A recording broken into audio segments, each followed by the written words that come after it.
Hi, hello, and welcome back to another episode of Leap by IAS Factor. So, ഇന്നത്തെ first ക്വസ്റ്റ്യനിലേക്ക് നമ്മൾ കിടക്കുകയാണ്. With which of these institutions is the framework for responsible and ethical enablement of artificial intelligence? That means free AI primarily associated. So, AI ആയിട്ട് ബന്ധപ്പെട്ടിട്ടുള്ള ചോദ്യമാണ്. Framework for responsible and ethical enablement of AI, അതായത് free A I എന്ന് പറയുന്നത് ആ frame work ഇതിൽ ഏത് ഇൻസ്റ്റിറ്റ്യൂഷൻസുമായിട്ട് ബന്ധപ്പെട്ടിട്ടാണ് നിങ്ങൾ ന്യൂസിൽ കണ്ടിട്ടുള്ളത് എന്നാണ് ചോദ്യം. ഈ ടൈപ്പ് ചോദ്യങ്ങൾ ഒരുപാട് ചോദിക്കുന്നുണ്ട്. അതുകൊണ്ടാണ് നമ്മൾ നമ്മുടെ എപ്പിസോഡ്സിൽ ഈ ടൈപ്പ് ക്വസ്റ്റ്യൻസ് റിപ്പീറ്റ് ചെയ്യുന്നത്. മനസ്സിലായില്ലേ? ആ ടൈപ്പ് നിങ്ങൾ ഫെമിലിയർ ആവണം. ഓക്കെ, അപ്പം പേരിൽ നിന്ന് framework for responsible and ethical enablement of A I എന്ന് പറയുന്ന പേരിൽ നിന്ന് നമുക്കൊന്നും ഗസ് ചെയ്യാനായിട്ടില്ല. കാരണം കൊടുത്തിരിക്കുന്ന options NITI Aayog, reserve bank of India, OECD and IMF ആണ്. അപ്പൊ ഇത്ര എണ്ണത്തിൽ നിന്ന് നമുക്ക് എന്ത് എലിമിനേറ്റ് ചെയ്യണം എന്നുള്ള ഒരു സ്കോപ്പും ഇല്ലാതെ ഡയറക്റ്റ് ചോദിച്ചിരിക്കുന്ന ചോദ്യമാണ്. പക്ഷേ UPSC ഇങ്ങനെ ചോദിക്കണമെങ്കിൽ അതിന് എന്തെങ്കിലും വലിയൊരു റെലവൻസ് ഉണ്ടാകും എന്ന് നമ്മൾ കരുതണം. മനസ്സിലായില്ലേ? UPSC ചുമ്മാ അത് റാൻഡമായിട്ട് ഒരെണ്ണം ചോദിക്കാനുള്ള സാധ്യത വളരെ കുറവാണ്. ചോദിക്കത്തില്ല എന്നല്ല, സാധ്യത വളരെ കുറവാണ്. അപ്പം അങ്ങനെ ചോദിക്കണം എന്നുണ്ടെങ്കിൽ ഇത് ഒന്നുകിൽ ന്യൂസിൽ ഒരുപാട് തവണ വന്നിട്ടുള്ള ഒരു കാര്യമാകാം, അല്ലെങ്കിൽ ഇന്ത്യയുടെ എന്തെങ്കിലും ഒരു സെക്ടറെ സംബന്ധിച്ചോ അല്ലെങ്കിൽ ആസ് എ ഹോൾ കൺട്രി എന്നുള്ള രീതിയിൽ സംബന്ധിച്ചോ എന്തെങ്കിലും ഇമ്പോർട്ടൻ്റ് ആയിട്ടുള്ള ഒരു സ്റ്റെപ്പ് ഉള്ളതായിരിക്കണം. അങ്ങനെ നോക്കുമ്പോൾ അതെ, because free A I vision നിങ്ങൾ നോക്കൂ. To provide a financial ecosystem where encouragement of innovation is in harmony with the mitigation of risk. കണ്ടോ, ഫിനാൻഷ്യൽ ഇക്കോസിസ്റ്റം എന്ന് ഫ്രീ എ ഐ വിഷനിൽ എടുത്തു പറയുന്നുണ്ട്. അങ്ങനെ വരുമ്പോൾ obviously the answer is reserve bank of India. അതായത് നമ്മുടെ RBI കൊണ്ടുവന്നിരിക്കുന്ന ഒരു frame വർക്കാണ് എന്ത്, ഫ്രീ എ ഐ എന്ന് പറയുന്നത്. ഫിനാൻഷ്യൽ എക്കോസിസ്റ്റത്തിൽ ഒരേപോലെ റിസ്ക് മിറ്റിഗേറ്റ് ചെയ്യുകയും ഇന്നോവേഷന് സ്ഥാനം കൊടുക്കുകയും വേണം. അറിയാമല്ലോ, നമ്മുടെ ഫിൻടെക് ഏരിയ ഭയങ്കര അഡ്വാൻസ്ഡ് ആയിട്ട് പോയിക്കൊണ്ടിരിക്കുന്ന ഒരു കാലഘട്ടമായത് അല്ലേ? നമുക്കറിയാം നമ്മുടെ യു പി ഐ പോലൊക്കെ ഒരു സിസ്റ്റം മറ്റൊരു രാജ്യത്തും ആരും ചിന്തിച്ചിട്ട് പോലും ഉണ്ടായിരുന്നില്ല. നമ്മൾ ഡിജിറ്റൽ പേയ്മെന്റ് എന്ന് പറയുന്നത് സാധാരണക്കാരുടെ കയ്യിലേക്ക് എത്തിച്ച ഒരു സിസ്റ്റമാണ് UPI എന്ന് പറയുന്നത്. ആരും ചിന്തിക്കാത്ത ഒരു സാധനം നമ്മളത് ചെയ്തെടുത്തു. അതായത് ഡിജിറ്റൽ ടെക്നോളജി മേഖലയിൽ, ഫിനാൻഷ്യൽ ടെക്നോളജി മേഖലയിൽ, ഫിൻടെക് ആ ഏരിയയിൽ നമ്മൾ വലിയ അഡ്വാൻസ്മെന്റ്സ് ഓൾറെഡി നടത്തി കഴിഞ്ഞു. അപ്പം സ്വാഭാവികമായിട്ടും അവിടെ ഇനിയും എന്താണ് കൂടുതൽ പുതിയ പുതിയ മേഖലകളിലേക്ക് കടന്നു പോകാനും അതേപോലെയൊക്കെ അവിടെയൊക്കെ റിസ്ക് കൂടുതൽ ഉണ്ടാകാനുമുള്ള സാധ്യതയുണ്ട്.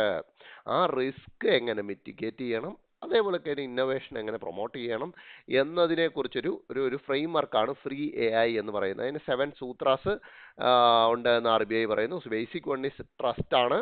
ട്രസ്റ്റ് ആവണം, പീപ്പിൾ സെൻട്രിക് ആവണം, പിന്നെ ഇന്നോവേഷൻ ഇമ്പോർട്ടൻസ് ഉണ്ടാവണം, ഇക്വിറ്റബിൾ ആയിരിക്കണം, അക്കൗണ്ടബിൾ ആയിരിക്കണം, and it should be easily understandable by design. അതായത് എന്താ, അണ്ടർസ്റ്റാൻഡബിലിറ്റി ഉണ്ടാവണം, ആ സാധനം എന്താണെന്ന് ആളുകൾക്ക് മനസ്സിലാവണം, and it should be sustainable.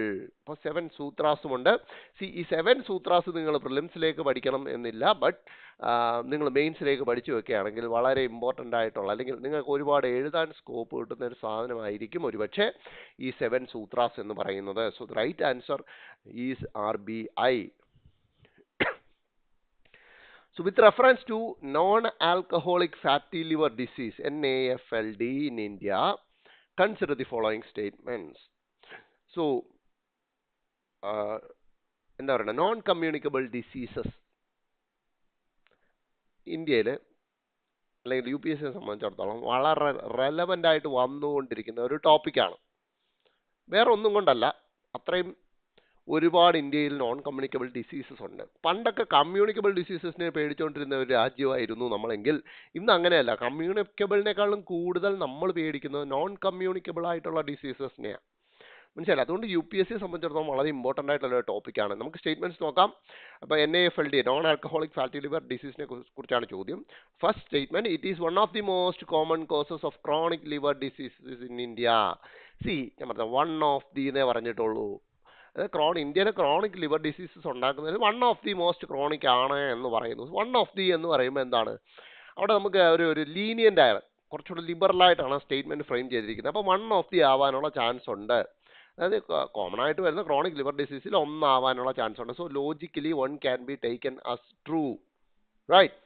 ഇനി സെക്കൻഡ് സ്റ്റേറ്റ്മെന്റ് നോക്കൂ. The prevalence of NAFLD is generally higher in rural population than in urban population. See അത് ലോജിക്കലി നിങ്ങളൊന്ന് ആലോചിക്കുക.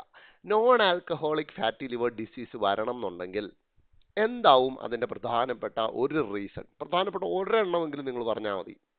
നമുക്ക് കോമൺ ആയിട്ട് പറയാവുന്ന വാക്കുണ്ട്, എന്താ? ലൈഫ് സ്റ്റൈലാണ് അല്ലേ. ലൈഫ് സ്റ്റൈലിൽ വരുന്ന മാറ്റങ്ങൾ, ഫോർ എക്സാമ്പിൾ ഫുഡ്, അല്ലെങ്കിൽ സ്ട്രെസ്, അല്ലെങ്കിൽ സ്ലീപ്പിംഗ് ഡിസോർഡേഴ്സ് പോലത്തെ കാര്യങ്ങൾ വരാം, സ്ലീപ്പിംഗ് ഇഷ്യൂസ്. സി ഇതൊക്കെ റൂറൽ പോപ്പുലേഷനിലായിരിക്കുമോ അർബൻ പോപ്പുലേഷനിലായിരിക്കുമോ കുറച്ച് വഷളായിട്ടിരിക്കുക? നിങ്ങളൊന്ന് ചിന്തിച്ച് നോക്കും. ലൈഫ് സ്റ്റൈല് കാരണം ഡിസീസസ് കൂടുതൽ ഉണ്ടാവാനുള്ള ചാൻസ് റൂറലിലായിരിക്കുമോ അർബനിലായിരിക്കുമോ? തീർച്ചയായിട്ടും അത് അർബനിലായിരിക്കും അല്ലേ. കാരണം അർബൻ പോപ്പുലേഷൻ എന്താ പറയുക, ഫാസ്റ്റ് ഫുഡുമായിട്ട് ഡെയിലി ലൈഫ് കഴിച്ച് കൂട്ടുന്നവരാണ്, സ്ട്രെസ് ഭയങ്കരമായിട്ടുള്ളവരാണ്, സ്ലീപ്പിംഗ് ഇഷ്യൂസ് ഉണ്ടാവും. അങ്ങനെ ഒരുപാട് issues compared to rural Indian population urban ഇന്ത്യൻസിന് ഒരുപാടുണ്ട്. അതുകൊണ്ട് തന്നെ ഈ പറയുന്ന non alcoholic fatty liver disease ഏറ്റവും കൂടുതൽ വരാനുള്ള സാധ്യതയും അർബൻ പോപ്പുലേഷനിലാണ്. അതുകൊണ്ട് സെക്കൻഡ് സ്റ്റേറ്റ്മെന്റ് നമുക്ക് തെറ്റായിട്ട് എടുക്കാം. ആൻഡ് അപ്പം തന്നെ നമുക്ക് ആൻസറുകളിലേക്ക് നമുക്ക് എത്താൻ പറ്റും. 2 ഉള്ള 2 ഓപ്ഷനും നമുക്ക് എലിമിനേറ്റ് ചെയ്തു. ഒന്നുകിൽ ഇത് അല്ലെങ്കിൽ ഇത്. 50-50 എത്തിക്കഴിഞ്ഞാൽ അടിച്ചിരിക്കണം. നോക്കൂ, NAFLD is included in national program for prevention and control of non communicable diseases. See നമുക്കൊരു വലിയൊരു പ്രോഗ്രാമാണ് national program for the prevention and control of non communicable disease എന്ന് പറയുന്നത്. ഒരുപാട് ഡിസീസസ് അതിൽ ലിസ്റ്റ് ചെയ്തിട്ടുണ്ട്. അതിൽ NAFLD ഉണ്ടോ എന്നുള്ളതാണ് ചോദ്യം. സി NAFLD പിന്നീട് അതിൽ ഇൻക്ലൂഡ് ചെയ്തിട്ടുണ്ട് എന്നുള്ള കാര്യം നമ്മൾ അറിയണം. ഒറിജിനൽ ലിസ്റ്റിലല്ല, പിന്നീട് അത് ആഡ് ചെയ്തു because of the prevalence of non alcoholic fatty liver disease. അതായത് non alcoholic fatty liver disease ഒരുപാട് കേസസ് ഇന്ത്യയിൽ വരാൻ തുടങ്ങിയപ്പോൾ പിന്നീട് അത് ആഡ് ചെയ്യുകയാണ് ഉണ്ടായത്. ആസ് പെർ WHO NCD ഇന്ത്യയുടെ പ്രൊഫൈൽ നോക്കിക്കേ. അതായത് ഇന്ത്യയിൽ ഉണ്ടാകുന്ന 63% ഡെത്തിനും കാരണക്കാരനാരാണ്? നോൺ കമ്മ്യൂണിക്കബിൾ ഡിസീസ് ആണ്. കണ്ടോ, അത് വലിയൊരു വിഷയമാണ്. ഇന്ത്യയിൽ ഉണ്ടാകുന്ന 63% ഡെത്തിന്റെ റീസൺ എന്ന് പറയുന്നത് നോൺ കമ്മ്യൂണിക്കബിൾ ഡിസീസ് ആണ്. ആൻഡ് ഒബീസിറ്റി, ഡയബറ്റീസ് ഇതൊക്കെയാണ് major risk factors of NAFLD. അതായത് നോൺ ആൽക്കഹോളിക് ഫാറ്റി ലിവറിന്റെ മെയിൻ ഇഷ്യൂസ് അല്ലെ മെയിൻ റിസ്ക് ഫാക്ടേഴ്സ് എന്ന് പറഞ്ഞാൽ ഒബീസിറ്റിയും ഡയബറ്റീസും ഒക്കെയാണ്. അതാ ഇവിടെ ഒരു പൈ ചാർട്ട് നോക്കിയാൽ നിങ്ങൾക്ക് കാണാം. ഡെത്തിൽ നോൺ കമ്മ്യൂണിക്കബിൾ ഡിസീസ് കാരണം ഉണ്ടാകുന്ന 63% ഡെത്തിൽ ഏറ്റവും കൂടുതൽ എന്താണ്? കാർഡിയോവാസ്കുലർ ഡിസീസ് ആണ്. അതായത് ഹാർട്ട് ഇഷ്യൂ ആണ് ഏറ്റവും കൂടുതലുള്ളത്. അതിനുശേഷം ക്രോണിക് റെസ്പിറേറ്ററി ഡിസീസസ്, ലങ്ങുമായിട്ട് ബന്ധപ്പെട്ടിട്ടുള്ള ഡിസീസസ് വരുന്നു. അതിനുശേഷം ക്യാൻസർ വരുന്നു. പിന്നെ അതർ NCDs, ബാക്കി ആ ലിസ്റ്റിൽ ഒരുപാട് NCDs ഉണ്ട്. ബാക്കിയൊക്കെ കൂടെ ചേർന്നിട്ട് 13% ആണ്. So most of the non communicable deaths in India are due to cardiovascular diseases. അങ്ങനെയും സ്റ്റേറ്റ്മെന്റ്സ് വരാം. മനസ്സിലായത്? അതായത് ഹാർട്ട് അറ്റാക്ക് ആണ് ഏറ്റവും കൂടുതൽ മരണത്തിലേക്ക് നയിക്കുന്നത്. രണ്ടാമത് ആസ്മയാണ്. അതാണ് ക്രോണിക് റെസ്പിറേറ്ററി ഡിസീസ് എന്ന് പറഞ്ഞാൽ ആസ്മ. മനസ്സിലായി? അപ്പം അങ്ങനെ തന്നാലും നിങ്ങൾ അത് ആസ്മ അല്ലെങ്കിൽ ഹാർട്ട് അറ്റാക്ക് അങ്ങനെയൊക്കെ തന്നാലും ഇത് തന്നെയാണ് എന്ന് മനസ്സിലാക്കണം. ഓക്കെ, ഇത് വളരെ ഇമ്പോർട്ടൻ്റ് ആയിട്ടുള്ള ഫാക്റ്റാണ്, വളരെ ഇമ്പോർട്ടൻ്റ് ആയിട്ടുള്ള ടോപ്പിക്കാണ്. ഇനിയത്തെ ദിവസങ്ങളിലും പത്രത്തിൽ കണ്ടു കഴിഞ്ഞാൽ ഈ ഏരിയയിൽ നിന്ന് വരുന്ന ന്യൂസ് നിങ്ങൾ ശ്രദ്ധിച്ചു വെക്കണം. നെക്സ്റ്റ് ക്വസ്റ്റ്യൻ നോക്കൂ. UPSC ചോദിക്കാൻ സാധ്യതയുള്ള വളരെ പ്രധാനപ്പെട്ട മറ്റൊരു ഏരിയയാണ്. Consider the following statements. Textile industries India second largest employment provider. So ഇവിടെയാണ് ശരിയോ തെറ്റോ തീരുമാനിക്കപ്പെടുന്നത് അല്ലേ? അറിയാൻ സാധ്യത വളരെ കുറവാണ്. Cotton textile export account for 33% of India's total textile exports. അത് അടുത്തത്. അതായത് ഇന്ത്യയുടെ മുഴുവൻ ടെക്സ്റ്റൈൽ എക്സ്പോർട്ടിന് 33% കോട്ടൺ ടെക്സ്റ്റൈൽ ആണ് എന്ന് പറയുന്നു. And third one, cotton farmers interest are safeguarded through minimum support price mechanism operated by food corporation of India. So cotton MSP ഉണ്ട് എന്നുള്ള കാര്യം എല്ലാവർക്കും അറിയാം. ആൻഡ് ഇത് പലരും ശ്രദ്ധിക്കണമെന്നില്ല. കാരണം നമ്മൾ MSP പഠിച്ചു വെക്കുമ്പോൾ എപ്പോഴും MSP എന്ന് പറഞ്ഞ ടോപ്പിക്ക് പഠിക്കുമ്പോൾ എല്ലാവരും FCIയുടെ പേരാണ് എപ്പോഴും പഠിച്ചു വെക്കുക. അല്ലേ? FCI food corporation of India. Even UPSC FCIയെ കുറിച്ച് തന്നെ ചോദ്യം ചോദിച്ചിട്ടുണ്ട്. സോ നമുക്ക് നോർമലി, കാരണം MSP 22 മാൻഡേറ്റഡ് ക്രോപ്സിനാണുള്ളത്, മനസ്സിലായത്? 22 mandated crops plus FRP of sugar cane. അപ്പം നിങ്ങൾ വിചാരിക്കും മൊത്തം 24 ക്രോപ്സേ ഉള്ളെന്ന് വിചാരിക്കും. അല്ല, ഞാൻ പറഞ്ഞത് 22 മാൻഡേറ്റഡ് ക്രോപ്സ് എന്നാണ് പറഞ്ഞത്. മൊത്തം 25 ഉണ്ട്. ഇതെങ്ങനെ? ഇത് നമ്മൾ ക്ലാസ്സിൽ പറയുന്നതാണ്, മനസ്സിലായി? ക്ലാസ്സിൽ അഗ്രികൾച്ചർ എന്ന ടോപ്പിക് എടുക്കുമ്പോൾ നമ്മൾ കൃത്യമായിട്ട് പറയുന്നുണ്ട്. പലയിടത്തും കുട്ടികൾ സ്റ്റേറ്റ്മെന്റ്സ് കാണുമ്പോൾ ഇത് തെറ്റിക്കുന്നുണ്ട്. അതായത് ഇപ്പോൾ ഒരു ജനറൽ ഇങ്ങനെ സ്റ്റേറ്റ്മെന്റ് തരാം, MSP is provided for 25 crops. That's true. മനസ്സിലായില്ലേ? അപ്പൊ എന്തുകൊണ്ട് അതങ്ങനെ മാൻഡേറ്റഡ് ക്രോപ്പ് എന്നുള്ള പേര് വരുന്നു, മൊത്തം 25 വരുന്നു എന്നൊക്കെയുള്ള നമ്മൾ ക്ലാസ്സിൽ പഠിപ്പിക്കുന്നതാണ്. ഓക്കെ, ഞാൻ അതിലേക്ക് കടക്കുന്നില്ല. ഇവിടേക്ക് നോക്കൂ. MSP, കോട്ടന്റെ MSP പ്രൊവൈഡ് ചെയ്യുന്നത് FCI അല്ല എന്നുള്ള ധാരണ നമുക്കുണ്ടായിരിക്കണം. It is provided by cotton corporation of India. അങ്ങനെയും ഒരു സ്ഥാപനം നമുക്കുണ്ട്, കോട്ടൺ കോർപ്പറേഷൻ ഓഫ് ഇന്ത്യ എന്ന് പറയുന്നത്. MSPയെ കുറിച്ച് വൃത്തിയായിട്ട് ഒരിക്കലെങ്കിലും വായിച്ചിട്ടുള്ള ഒരു ആസ്പിരന്റിന് ഇത് ആൻസർ ചെയ്യാനൊക്കും. തേർഡ് വൺ എലിമിനേറ്റ് ചെയ്യാനൊക്കും. അല്ലാതെ ചുമ്മാ MSP എന്ന് കേൾക്കുമ്പോൾ ഫുഡ് അന്നേരം FCI അങ്ങനെ പുറത്തുനിന്ന് എന്തൊക്കെയോ മാത്രം പഠിച്ചു വെച്ചൊരു ധാരണയുള്ള ഒരു ആസ്പിരന്റ് ഇത് തെറ്റിക്കാനുള്ള സാധ്യതയുണ്ട്. അപ്പൊ 3 എലിമിനേറ്റ് ചെയ്താൽ തന്നെ അവിടെ ആൻസർ ആയില്ലേ? 3 എലിമിനേറ്റ് ചെയ്താൽ തന്നെ നമുക്ക് ആൻസർ കിട്ടി. 1 and 2 only. നോക്കൂ, ടെക്സ്റ്റൈൽ ഇൻഡസ്ട്രി, ഇന്ത്യയുടെ സെക്കൻഡ് ലാർജസ്റ്റ് എംപ്ലോയ്മെന്റ് പ്രൊവൈഡർ എന്ന് പറയുന്നത് ടെക്സ്റ്റൈൽ ഇൻഡസ്ട്രിയാണ്, മറക്കരുത്. And cotton textile exports account for 33% of India's total exports.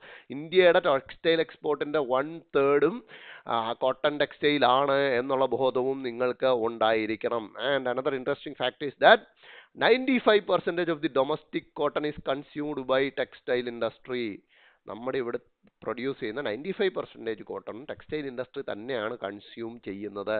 Because ഇന്ത്യയുടെ കോട്ടൺ ടെക്സ്റ്റൈൽ എന്ന് പറഞ്ഞാൽ 1 of the finest in the world. അത് ഇന്ന് മാത്രമല്ല, പണ്ട് കാലം മുതൽ അങ്ങനെയാണ്. ഓക്കെ, അപ്പൊ ഇനി മറന്നുകൂടാ, കോട്ടണിനെ MSP പ്രൊവൈഡ് ചെയ്യുന്നത് കോട്ടൺ കോർപ്പറേഷൻ ഓഫ് ഇന്ത്യ ആണ്. ഓക്കെ, ഇങ്ങനത്തെ ചെറിയ അറിവില്ലായ്മ നമ്മളെ വലിയ തെറ്റുകളിലേക്ക് നയിക്കും. അതുകൊണ്ട് ചെറിയ ചെറിയ കാര്യങ്ങൾ എപ്പോഴും ശ്രദ്ധിക്കുക. അതങ്ങനെ വന്നാൽ ഇങ്ങനെ നോക്കിക്കോളാം എന്നുള്ള പഠനം പാടില്ല. അത് ഒരിക്കലെങ്കിലും വായിച്ചിട്ട് പോകുക. അടുത്ത ക്വസ്റ്റ്യൻ നോക്കൂ. Consider the following statements about IIP, index of industrial production. സ്ഥിരമായിട്ട് പത്രത്തിൽ വരുന്ന ഒരു കാര്യമാണ്. സ്ഥിരമായിട്ട് വരുന്നതാണ്. അതുപോലെ തന്നെ ഒരു ക്ലാസ് റൂം മെറ്റീരിയൽ ഉൾപ്പെടുന്ന ഒരു സാധനം തന്നെയാണ്. ഏതൊരു നോർമൽ ക്ലാസ് റൂം മെറ്റീരിയലും ഇതിനെക്കുറിച്ച് പഠിപ്പിച്ച് പോകാറുണ്ട്. ഓക്കെ, അതുകൊണ്ട് ബേസിക് ക്വസ്റ്റ്യൻസ് ആണ് നോക്കൂ, ബേസിക് സ്റ്റേറ്റ്മെന്റ്സ് ആണ് നോക്കൂ. ആൻസർ ചെയ്യാൻ പറ്റുന്നുണ്ടോ എന്നുള്ളത് എളുപ്പമായിട്ട് നിങ്ങൾക്ക് കണ്ടുപിടിക്കാം. First statement, the Central Statistical Organization is responsible for the compilation and publication of Index of Industrial Production. So, IIP publish ചെയ്യുന്നത് CSO ആണ് എന്ന് പറയുന്നു. That's true. ഞാൻ പറഞ്ഞില്ലേ, ഏതൊരു ക്ലാസ് റൂം മെറ്റീരിയലിൽ നിന്നും നമുക്ക് അതിന് ആൻസർ കിട്ടും. That's true. And CSO functions under which ministry? Ministry of Statistics and Program Implementation. MOSPക്ക് കീഴിലുള്ള CSO ആണ് എന്ത് IIP പബ്ലിഷ് ചെയ്യുന്നത്. ആൻഡ് നെക്സ്റ്റ് വൺ നോക്കൂ. Highest weightage is given to electricity sector. ഇലക്ട്രിസിറ്റിക്കാണ് ഹയസ്റ്റ് വെയിറ്റേജ് കൊടുത്തിരിക്കുന്നത് എന്ന് പറഞ്ഞു കഴിഞ്ഞാൽ അത് നമുക്ക് ശുദ്ധമായിട്ടും തെറ്റാണെന്ന് പറയാനൊക്കും. കാരണം നമ്മൾ സ്ഥിരമായിട്ട് ഇത് പത്രത്തിൽ കാണുന്നതാണ്, നമ്മൾ ക്ലാസ് റൂമിൽ പഠിക്കുന്നതാണ്. അപ്പം ഏത് സെക്ടറിനാണ് ഇതല്ലെങ്കിൽ ഏറ്റവും കൂടുതൽ വെയിറ്റേജ് ഉള്ളത് ഒന്ന് ഓർത്ത് നോക്കിക്കേ. ഓക്കെ, അതവിടെ ഇരിക്കട്ട് വരാം. തേർഡ് സ്റ്റേറ്റ്മെന്റ് നോക്കൂ. 2 എലിമിനേറ്റ് ചെയ്തപ്പോൾ തന്നെ നമുക്ക് കിട്ടി ആൻസർ. എന്നാലും നമുക്ക് നോക്കിയേക്കാം. Manufacturing, food processing and fuel are the other sectors included in IIP sectoral index.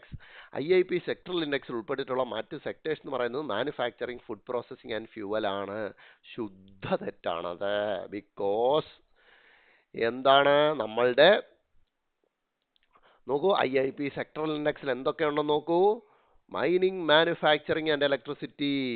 3 കാര്യങ്ങളെ കൊടുത്തിട്ടുള്ളൂ. Mining, manufacture and electricity and ഒന്നാം സ്ഥാനം ആർക്ക് പോകുന്നു? വിത്ത് 77% വെയിറ്റേജ് മാനുഫാക്ചറിങ് സെക്ടറിനാണ് ഏറ്റവും കൂടുതൽ വെയിറ്റേജ് IIP-യിലുള്ളത്. അത് കഴിഞ്ഞാൽ മാത്രം മൈനിങ്. മൂന്നാം സ്ഥാനത്താണ് ആര് ഇരിക്കുന്നത്? നമ്മുടെ ഇലക്ട്രിസിറ്റി ഇരിക്കുന്നത്. സോ വിത്ത് 77% മാനുഫാക്ചറിങ് സെക്ടറിനാണ് ഏറ്റവും കൂടുതൽ വെയിറ്റേജ് IIP-യിലുള്ളത്. ആൻഡ് 3 സെക്ടേഴ്സ് ആണ് എന്ത് IIP സെക്ടറൽ ഇൻഡെക്സിൽ പറയുന്നത്.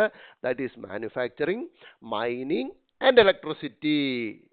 ഇത്രയും നമ്മുടെ മനസ്സിലുണ്ടെങ്കിൽ, ഇത്രയും മാത്രം നമ്മുടെ മനസ്സിലുണ്ടെങ്കിൽ ഈ കാര്യങ്ങൾ ഈസി ആയിട്ട് നമുക്ക് ആൻസർ ചെയ്യാനൊക്കും. ഓക്കെ, നെക്സ്റ്റ് ക്വസ്റ്റ്യനിലേക്ക് പോയാലോ? With a huge potential for job creation, to which industry is OSAT primarily related? അത് വല്ലാത്തൊരു ഇതായി പോയി. കാരണം ഇവിടെ ഒരു ക്ലൂ തന്നേക്കുന്നത് huge potential for job creation എന്ന് പറയുന്നുണ്ട്. ഓസാറ്റ് എന്ന് പറയുന്ന ഒരു അക്രോണിമാണ് നമുക്ക് തന്നിരിക്കുന്നത്. ഓസാറ്റ് എന്ന് പറയുന്ന അക്രോണിം ഇതിൽ ഏത് ഇൻഡസ്ട്രിയുമായിട്ട് ബന്ധപ്പെട്ടിട്ടാണ്? നോർമലി ഇങ്ങനെ ആക്രോണിംസ് വരുമ്പോൾ ഇവിടെ ഉള്ള ലെറ്റേഴ്സ് നമ്മുടെ കീവേഡ്സുമായിട്ട് കണക്ട് ചെയ്യാനുള്ള ശ്രമം നിങ്ങളുടെ സൈഡിൽ നിന്നുണ്ടാവണം. ഞാൻ പറയുന്നത് ഒരു തട്ടിപ്പ് മാർഗ്ഗങ്ങളാണ്. ഒരു നിവർത്തിയില്ലെങ്കിൽ പ്രയോഗിക്കാൻ പറ്റുന്ന തട്ടിപ്പ് മാർഗ്ഗങ്ങളെക്കുറിച്ചാണ് ഞാൻ പറയുന്നത്. ഞാനിതൊക്കെ ചെയ്തിട്ട് എനിക്ക് ഒരു 99% കേസസിലും കറക്റ്റായിട്ട് കിട്ടിയിട്ടുണ്ട് പ്രിലിംസിന് ചെയ്യുമ്പോൾ. അതുകൊണ്ടാണ് ഇത് നിങ്ങൾക്ക് പറഞ്ഞു തരുന്നത്. വേറെ ഒരു നിവർത്തിയില്ല, നിങ്ങളൊന്നും കേട്ടിട്ടില്ല, കണ്ടിട്ടില്ല എന്നുണ്ടെങ്കിൽ ഇതിലേതെങ്കിലും ഒരു ലെറ്റേഴ്സ് OA ആയിക്കോട്ടെ, S ആയിക്കോട്ടെ, A ആയിക്കോട്ടെ, T ആയിക്കോട്ടെ, നമ്മളുടെ കീവേഡ്സിലോട്ടോ അങ്ങനെ കണക്ട് ചെയ്യാൻ പറ്റുന്നുണ്ടോ നോക്കുക. അങ്ങനെ നോക്കുമ്പോൾ എസും ടിയും ഈസി ആയിട്ട് പറ്റുന്നുണ്ട്. S for semiconductor and T for tourism. അല്ലേ? ഞാൻ പറയുന്നത് വേറെ ഒരു നിവൃത്തിയില്ലാതിരിക്കുമ്പോൾ ചെയ്യാൻ പറ്റുന്ന ഉഡായിപ്പ് മാർഗങ്ങളാണ്. അപ്പോൾ ഓസാറ്റ് അങ്ങനെ നോക്കുകയാണെങ്കിൽ ഞാൻ സെമി കണ്ടക്ടർ അല്ലെങ്കിൽ ടൂറിസം എന്നതിലേക്ക് കൊണ്ടുവന്നു. ഓക്കെ, അവിടെ നിർത്തുകയാണ്. ഇനി വേണമെങ്കിൽ ഒന്നുകൂടെ ക്രോസ് ചെക്ക് ചെയ്യൂ. Huge potential for job creation എന്ന് പറയുമ്പോൾ ഓക്കെ, സെമി കണ്ടക്ടറും ആവാം, ടൂറിസവും ആവാം. രണ്ടിടത്ത് ഹ്യൂജ് പൊട്ടൻഷ്യൽ ഉണ്ട്, ഇല്ല എന്നൊന്നും പറയാനൊക്കത്തില്ല. ഓസാറ്റിന്റെ ഫുൾ ഫോം നമുക്കറിയത്തില്ല. അങ്ങനെയുള്ള അവസ്ഥയിൽ ഞാൻ പറഞ്ഞല്ലോ 50-50 എത്തി നിൽക്കുകയാണ്. ഇനി നിങ്ങൾക്ക് ഇഷ്ടമുള്ളത് അടിക്കാം. ഇനി നമുക്ക് റൈറ്റ് ആൻസർ നോക്കാം. OSAT stands for outsourced semiconductor assembly and test. So the right answer is semiconductor industry. ഇത് നിങ്ങൾ ശ്രദ്ധിച്ചു വെക്കണം. ഞാൻ എപ്പോഴും പറയാറുള്ള PLI സ്കീം പോലൊക്കെ ഇനിയും തൊട്ട് ശ്രദ്ധിച്ചു വെക്കേണ്ട വലിയൊരെണ്ണം നിങ്ങൾക്ക് മെയിൻസിൽ ഉറപ്പായിട്ടും നിങ്ങളൊരു പോയിന്റായിട്ട് കൂട്ടിച്ചേർക്കേണ്ട ഒരു കാര്യമാണ് ഓസാറ്റ് എന്ന് പറയുന്നത്. കാരണം ഓസാറ്റ് നോക്കിയ outsourced semiconductor assembly and test. എന്തുകൊണ്ട് ഇത് ഇമ്പോർട്ടൻ്റ് ആകുന്നു? ഓൾവേസ് ഇന്ത്യൻ എക്കണോമിയുടെ ഒരു ബാക്ക് ബോൺ എന്ന് പറഞ്ഞാൽ എന്താണ്? ഔട്ട്സോഴ്സിംഗ് ആണ്. അല്ലേ? ഔട്ട്സോഴ്സിംഗ് ആണ് ഇന്ത്യൻ എക്കണോമിയുടെ വലിയ ബാക്ക് ബോൺസിൽ ഒന്ന്. കാരണം ഇന്ത്യയിൽ ഓൾറെഡി ഇപ്പോൾ ഈ IT ഇൻഡസ്ട്രി ഇത്രയും വലുതാകാനുള്ള കാരണം എന്താ? ഔട്ട്സോഴ്സിംഗ് ആണ്. മറ്റ് രാജ്യങ്ങളിൽ നിന്നും ഔട്ട്സോഴ്സ് ചെയ്ത് കിട്ടുന്ന IT ജോബ്സ് ആണ് നമ്മൾ ഇവിടെ ഇരുന്നുകൊണ്ട് ചെയ്ത് നല്ല ശമ്പളം നമ്മുടെ ഇന്ത്യക്കാർക്കും കിട്ടുന്നു. ഇന്ത്യയുടെ GDPക്ക് അത് വലിയ ഗുണം ചെയ്യുന്നു. ഇന്ത്യ എന്ന് പറയുന്ന കൺട്രിക്ക് മൊത്തത്തിൽ ടെർഷറി സെക്ടർ നമുക്കറിയാമല്ലോ, അത്രയധികമാണ് GDPയിലേക്ക് കോൺട്രിബ്യൂട്ട് ചെയ്യുന്നത്. അപ്പം അതേപോലെ തന്നെ ഔട്ട്സോഴ്സ് ചെയ്ത് വരാൻ പറ്റുന്ന മറ്റൊരു കാര്യമാണ് എന്ത്? Semi conductor assembly and testing. അപ്പം സെമി കണ്ടക്ടർ നമ്മളിവിടെ മാനുഫാക്ചർ ചെയ്യുന്നത് നമുക്ക് എന്താ മെയ്ക്ക് ഇൻ ഇന്ത്യ പോലത്തെ സ്കീമുണ്ട്, അല്ലേ? മെയ്ക്ക് ഇൻ ഇന്ത്യ പോലത്തെ സ്കീംസ് ഉണ്ട്. അപ്പം ഡയറക്റ്റ് നമുക്ക് മാനുഫാക്ചറിങ്ങിലേക്ക് ഫസ്റ്റ് കടക്കാൻ പറ്റിയില്ലെങ്കിലും, കാരണം അതിന് ഒരുപാട് തടസ്സങ്ങളുണ്ട്. മനസ്സിലായി? അതിന് വേണ്ടിയിട്ട് ആവശ്യമായിട്ടുള്ള ക്രിട്ടിക്കൽ മിനറൽസ് തുടങ്ങിയ കാര്യങ്ങൾ നമുക്ക് ഇന്ത്യയിൽ അവൈലബിൾ ആവുമോ എന്നുള്ള കാര്യത്തിലൊക്കെ, അതായത് വലിയ രീതിയിൽ മാനുഫാക്ചറിങ് നടത്താൻ അവൈലബിൾ ആവുമോ ഇല്ലയോ എന്നുള്ളത് ഇപ്പോഴും അനിശ്ചിതത്വങ്ങൾ നിലനിൽക്കുകയാണ്. പക്ഷേ എന്ന് കരുതിയിട്ട് എന്താണ്, നമുക്ക് ആ അവസരം വിട്ടുകളയാനൊക്കത്തില്ല. അല്ലെങ്കിൽ എന്നേലും നന്നാവുമ്പോൾ നമുക്കതിൽ കൈകടത്താം എന്നുള്ള ചിന്തയല്ല. നമ്മളവിടെ എന്താണ് ചെയ്യുന്നത്? ഇപ്പോൾ മറ്റ് രാജ്യത്ത് നിന്ന് മാനുഫാക്ചർ ചെയ്ത് കൊണ്ടുവരുന്ന സാധനങ്ങളെ നമുക്കിവിടെ അസംബിൾ ചെയ്തും ടെസ്റ്റ് ചെയ്തും കൊടുത്തുകൂടെ? പറ്റുമല്ലോ. അതാണ് ഞാൻ പറയുന്നത്, നമ്മൾ ആ ഒരവസരവും മിസ്സാക്കുന്നില്ല. മേക്ക് ഇൻ ഇന്ത്യ അവിടെ ഉണ്ട്. അത് നമുക്ക് അവസരം വരുമ്പോൾ അല്ലെങ്കിൽ നമ്മൾ അവസരം ഉണ്ടാക്കിയെടുക്കുന്നുണ്ട്, അതിൽ കൂടെ നമ്മൾ കയറും. അതിനു മുൻപ് തന്നെ അതിൻ്റെ അസംബ്ലിയും ടെസ്റ്റിങ്ങും ഇന്ത്യയിൽ നടത്തുക. അപ്പോൾ ഒന്ന് ആലോചിക്കുക, എന്തോരം ജോബ്സ് ഇന്ത്യയിലേക്ക് വരും. അതായത് മാനുഫാക്ചർ ചെയ്തുകൊണ്ട് വരുന്ന സാധനങ്ങളെ ഇവിടെ അസംബിൾ ചെയ്യുക, അതിനെ ടെസ്റ്റ് ചെയ്യുക, എന്നിട്ട് പുറത്തേക്ക് കൊടുത്തു വിടുക. മനസ്സിലായോ? അപ്പോൾ സെമി കണ്ടക്ടർ ഇൻഡസ്ട്രിയിൽ വലിയ സാധ്യത ലോകത്തെമ്പാടുമുണ്ട്. അതിനെ നമ്മൾ എങ്ങനെ ടാപ്പ് ചെയ്യുന്നു എന്ന് ചോദിച്ചാൽ ഇതുപോലൊക്കെ ജോബ്സ് ഔട്ട്സോഴ്സ് ചെയ്തെടുത്ത് ടാപ്പ് ചെയ്യാനാണ് സർക്കാർ ഇപ്പോൾ ഉദ്ദേശിക്കുന്നത്. സോ OSAT നിങ്ങളുടെ മെയിൻസിൽ ഇനി മുതൽ എപ്പോഴും ഒരു പോയിന്റ് ആയിട്ട് വരേണ്ട ഒരു കാര്യമാണ് OSAT എന്ന് പറയുന്നത്, മറക്കരുത്.